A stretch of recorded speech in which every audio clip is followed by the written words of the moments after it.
Mga ka-basic, kumusta? Eto't may tanggap na naman tayo ngayong Google account. Ang model nga pala nito ay bagong-bagong itel S23 Plus. Yan. Makikita nyo, yan, may Google account. Tinahanap pa rin yung dating Google account niya. Yan. So, ang gagawin natin dito, connect natin sa Wi-Fi. Back muna natin yan. Back muna natin. Pag naka-connect na tayo sa Wi-Fi, makikita na yung dito sa may gilid yung square gun. Yan, click natin yung nearby. Need help sharing. Then, wait lang natin mag-loading. Yung tatlong dot pala dito sa may taas, yan, click natin. Share natin yung article. Yan. Click lang natin to. Click natin yung Phoenix suit. Yan. So, pag andito na tayo, alam nyo na yan, BNROM. Pag nasa BNROM naman na tayo, hanapin lang natin yung settings.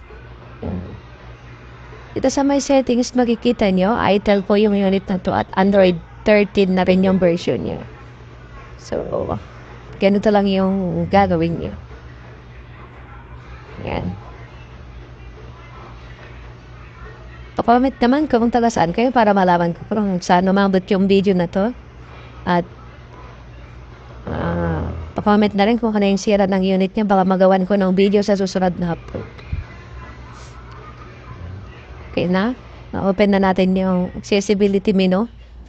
Ngayon naman ay hahanapin natin yung apps. App management. Yan. So, dito sa app management, dito lang tayo sa app list. Android Auto. Disable natin yan. Disable natin.